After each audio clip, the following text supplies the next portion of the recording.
Hello, good morning, all dear students. In today's lecture, we will discuss about autonomic nervous system. Short form is ANS. So, as far as we know that there are two type of nervous system present in our body: central nervous system and peripheral nervous system. But in central nervous system, we consist of brain and also spinal cord, and peripheral nervous system consists of various kind of cranial nerves and spinal nerves. But there is a functionally one type of nervous system present in our body. As far as we discuss about the autonomic nervous system, the autonomic nervous system is involuntary nervous system because this nervous system controls involuntary body functions like breathing, like peristalsis of our digestive tract, etc. Here you can see the description of ANS. The autonomic or involuntary nervous system controls involuntary body functions. ANS is activated mainly by centers located in spinal cord and brainstem. Also, some centers is in hypothalamus and limbic system of cerebrum. Do you know the region cerebrum? We discussed about cerebrum in CNS, in the anatomy of brain. So you can see the various parts of ANS is present in the nervous system. We discuss about autonomic nervous system. There are two divisions in autonomous nervous system: sympathetic and parasympathetic. Sympathetic nervous system, also known as thoracolumbar outflow, and parasympathetic sympathetic is also known as craniosacral outflow. So this is the other name of the sympathetic and parasympathetic system. The two divisions work in an integrated and complementary manner to maintain involuntary function and homeostasis. Involuntary functions, do you know? Involuntary functions are not controlled in our uh, will. And homeostasis मतलब हमारा जो body होता है उसका जो balance संतुलन रहता है, बरोबर, metabolic balance, it is called homeostasis. Sympathetic activity predominates in stressful situation as it occupies the body to respond when exertion and exercise are required. जब हमारे बॉडी को ज़रूरत होती है तब सिंपैथेटिक एक्टिविटी जैसे जो होती है वो बढ़ जाती है. Parasympathetic activity is increase in calm and non stressful situations. When we are in resting position, then the parasympathetic activity take place. Each division has two efferent neuron between the CNS and affected organs. मतलब हमने जो आगे समझाया था कि ganglia होता है, ganglia जो होता है उसके आगे एक न्यूरॉन रहता है, पीछे एक न्यूरॉन रहता है, तो उसको हम बोलते हैं pre ganglionic and post ganglionic neuron. तो there are the pre ganglionic neuron and the post ganglionic neuron. Now we are looking about sympathetic nervous system. Please be concentrate and listen carefully. The preganglionic neuron, sympathetic nervous system में जो pre ganglionic neuron होता है वो कैसा होता है वो हमें याद रखना है. This has its cell body in the lateral column of gray matter. You should remember this cell body कहाँ पे होता है, तो ग्रे मैटर में होता है, in the spinal cord between the level of the first thoracic and second और third lumbar vertebrate. यानी कि जो हमारी थोरेसिक कैविटी जो होती है, हमारे जो चेस्ट होती है, तो चेस्ट का जो पार्ट रहता है वहाँ से शुरू होके सेकंड और थर्ड लंबर वर्टिब्रेट तक, यहाँ पे लिखा है फर्स्ट थोरेसिक एंड सेकंड और थर्ड लंबर, बरोबर। तो यहाँ पे थोड़ा गड़बड़ है, टू लिखना पड़ेगा। From first thoracic to second और थर्ड लंबर वर्टिब्रेट। तो you also know about the spinal cord and vertebrate column. तो हम आगे देखेंगे उसका और क्या प्रॉपर्टी होता है। The nerve fibre of this cell leaves the cord by anterior root and terminate at synapse in one of the ganglia. यहाँ पे जो प्री गैंग्लियोनिक फाइबर होता है उसका जो एंटीरियर रूट होता है वो कहाँ पे एंड होता है, टर्मिनेट्स का मतलब होता है एंड होना, at the synapse in one of the ganglia. यानी कि उसका जो एंड होता है, वन एंड जो होता है वो गैंग्लिया के साइनेप्स से जुड़ा हुआ रहता है, in the lateral chain of sympathetic ganglia और passes through it to one of the prevertebral ganglia. तो उसको हम प्रीवर्टिब्रल गैंग्लिया पर बोल सकते हैं। यहाँ पे जो न्यूरोट्रांसमीटर होता है वो कौन सा होता है, मैंने वो चार्ट दिखाया था आपको, तो उसमें लिखा था कि acetylcholine is the neurotransmitter at sympathetic ganglia. तो यहाँ पे जो प्री गैंग्लियोनिक न्यूरॉन होता है उसका जो नर्व फाइबर होता है, एक्सॉन जो होता है, वो एक्सॉन गैंग्लिया के साथ जुड़ा रहता है और वहाँ पे एसिटाइल कोलाइन न्यूरोट्रांसमीटर जो होता है वो काम करता है। अभी हम देखेंगे पोस्ट गैंग्लियोनिक न्यूरॉन कैसा होता है, तो यहाँ पे उसका भी डिस्क्रिप्शन है, तो यहाँ पे भी ध्यान रखिएगा। This has its cell body. यानी कि पोस्ट गैंग्लियन न्यूरॉन होता है उसका जो मेन पार्ट होता है, जो एक्टिवेट पार्ट होता है वो सेल बॉडी होता है। प्री गैंग्लियोनिक का जो होता है वो नर्व फाइबर एक्सॉन होता है, यहाँ पे सेल बॉडी उसका मेन पार्ट होता है, and sympathetic ganglion and terminates in the organ. यानी कि उसका जो एंड होता है, टर्मिनेट्स का मतलब एंड होना, अंत होना, तो उसका एंड जो होता है वो हमारे जो कार्यकारी ऑर्गन होते हैं वहाँ पे होता है, इन द ऑर्गन और टिश्यू सप्लाई। यानी कि ये जो पोस्ट गैंग्लियोनिक न्यूरॉन है वो हमारे ऑर्गन के साथ जुड़ा हुआ एक्सॉन धराता है। यानी कि जो एक्सॉन होता है वो हमारे ऑर्गन के साथ जुड़ा हुआ रहता है। यहाँ पे न्यूरोट्रांसमीटर की बात करें तो noradrenaline is usually the neurotransmitter at sympathetic effector organ. यानी कि नोरएड्रेनालिन जो होता है यहाँ पे ऑर्गन के साथ जो जुड़ा हुआ रहता है वहाँ पे न्यूरोट्रांसमीटर के तौर पे काम करता है। The major exception is the lack of parasympathetic supply to the sweat gland.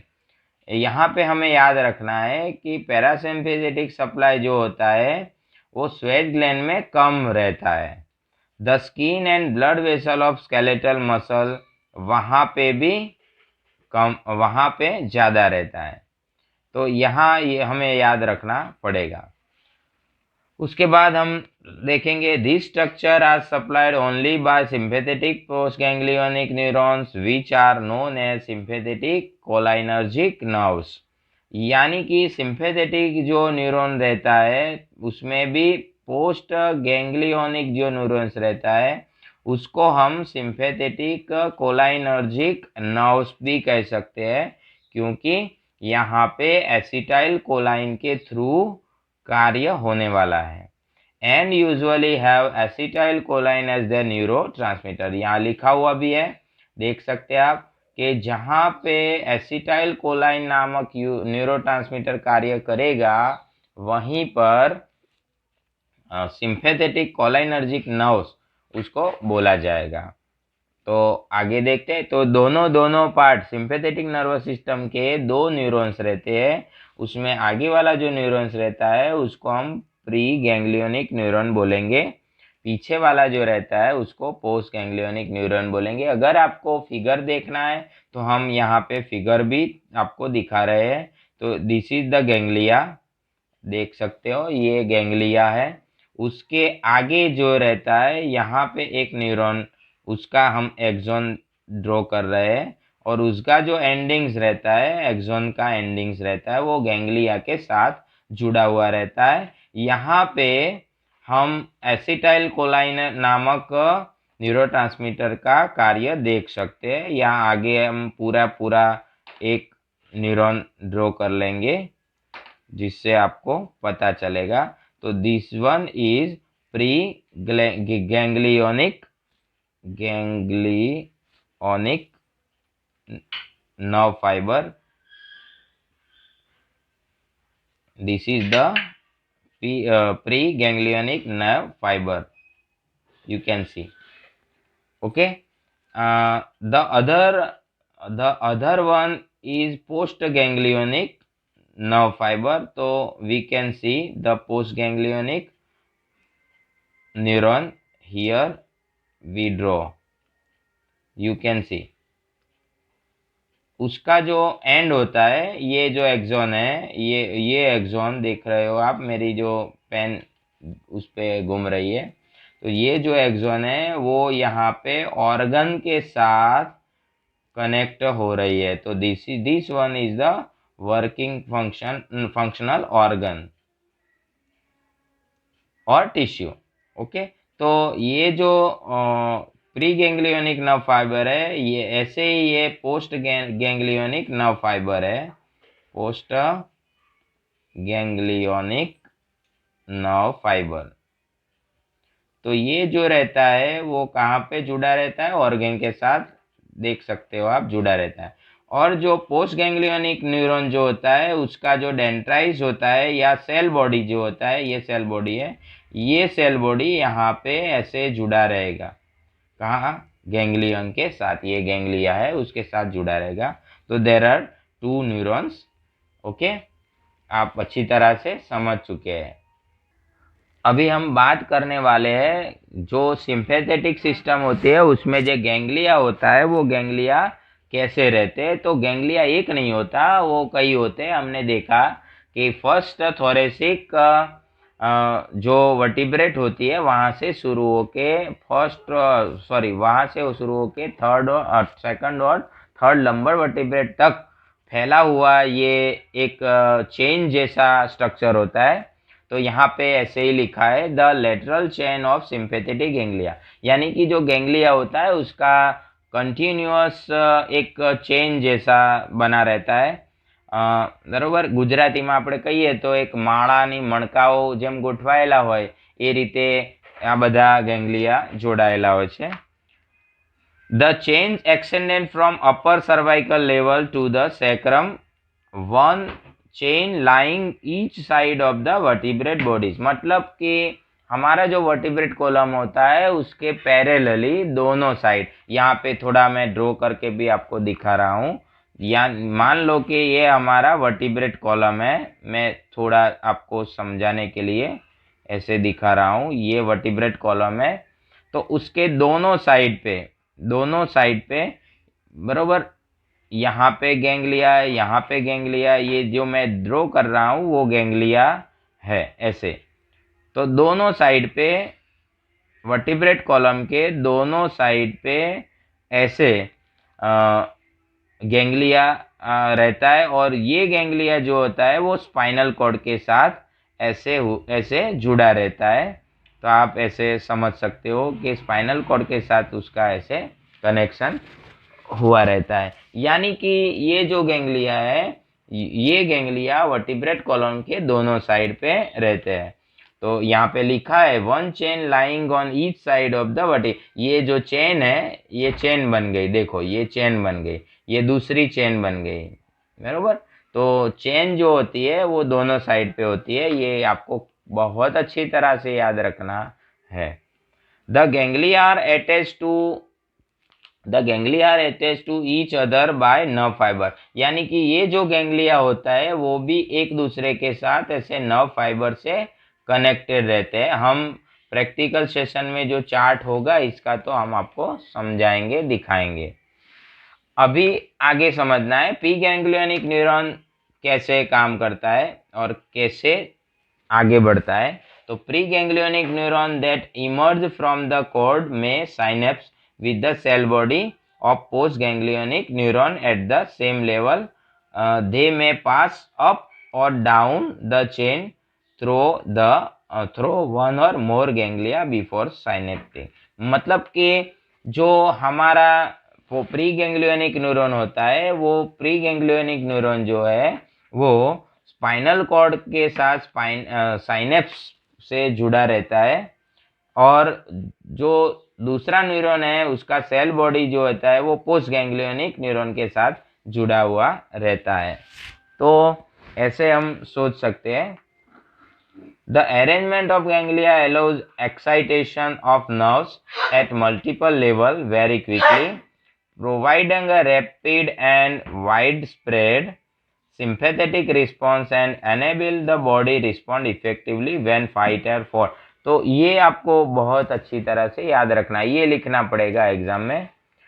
ये जो अरेंजमेंट है सिंपैथेटिक गैंग्लिया की, वो कैसे और किसके लिए बनी है? तो ये बनी है एक्साइटेशन, जब आप उत्तेजना में होते हो, जब आप हड़बड़ाहट में होते हो, जब आप बहुत ज़्यादा एग्रेसिव बन जाते हो, तब ये जो नर्व है वो क्विकली अपना काम शुरू कर देती है। तो very quickly providing a rapid response, sympathetic response and enable the body respond effectively when fight or flight। तो ये जो sympathetic गैंग्लिया होता है उसका यही काम है कि वो हमें फाइट और फ्लाइट सिचुएशन को हैंडल करने में आसानी रहती है। यानी कि ऐसी कोई परिस्थिति आती है जिसके हम सामना करें या जिससे बचने के लिए हम वहां से भाग जाए, तो वो लड़ो या भागो, ये जो सिचुएशन होती है उसके लिए ही ये सिंपैथेटिक सिस्टम बना रहता है, और सिंपैथेटिक गैंग्लिया भी उसी तरह से काम करता है। अभी हम बात करेंगे प्री वर्टिब्रल गैंग्लिया की। तो देर आर 3 तो you should remember the number of pre vertebral ganglia. ये जो होता है वो वर्टिब्रल कॉलम के पहले पहले आए हुए होते हैं। तो यहाँ पे लिखा है ये सर्वाइकल रीजन में होता है, एंड ऑल्सो एब्डोमिनल कैविटी में भी होता है। तो there are 3 prevertebral ganglia situated in abdomen cavity close to origin of arteries of same names। मतलब कि ये जो होते हैं प्रीवर्टिब्रल गैंग्लिया वो एब्डोमिनल कैविटी में, यानी कि हमारे जो पेट की जो कैविटी रहती है, बरोबर, वहां पे आए हुए होते हैं।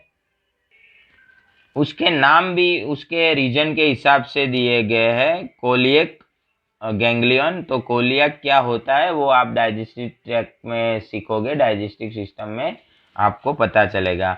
Superior mesenteric ganglion and inferior mesenteric ganglion, ये जो नाम है वो एमसीक्यू अथवा शॉर्ट क्वेश्चन के लिए आपको याद रखने होंगे, अदरवाइज इसकी बहुत ज़रूरत नहीं है। The ganglia consist of nerve cell body rather diffused distributed among a network of nerve fibers that form plexus। तो ये आपको याद रखना है कि ये क्या बनाते हैं क्या।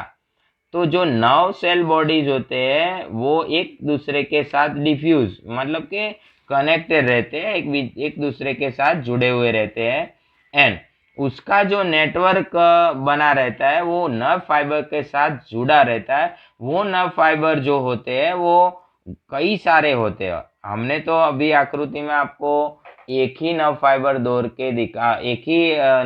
ड्रॉ करके दिखाया था, लेकिन उसमें एक नर्व फाइबर और एक नर्व नहीं होता ना, ये अनेकों न्यूरॉन होते हैं। तो सभी जो नर्व फाइबर होते हैं वो एक दूसरे के साथ जुड़े रहते हैं, और बनाते हैं जो रचना उसको हम प्लेक्सस कहते हैं।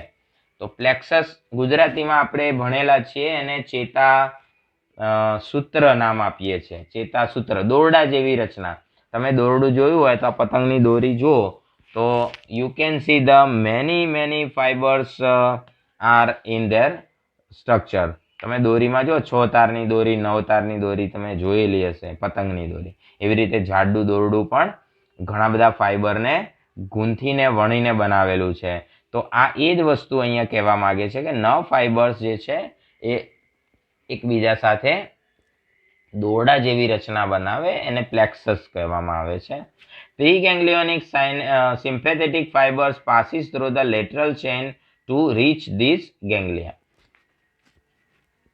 यानी कि प्रीगैंग्लियोनिक फाइबर जो होते हैं वो नीचे के जो लेटरल चेन होती है, नीचे की जो चेन होती है, चेन का नीचे का भाग होता है, वहां से गैंग्लिया की तरफ आगे बढ़ रहे होते हैं। तो ये हमने सिंपैथेटिक गैंग्लिया और सिंपैथेटिक नर्वस सिस्टम की पूरी बात कर ली है। तो in next lecture we will discuss about parasympathetic nervous system. अगले वीडियो में हम पैरासिम्पैथेटिक नर्वस सिस्टम के रिगार्डिंग बात करेंगे।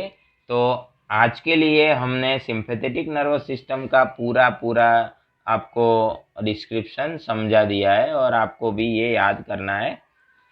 अगले लेक्चर में हम पैरासिम्पैथेटिक नर्वस सिस्टम की बात करेंगे। Till then best luck, good bye.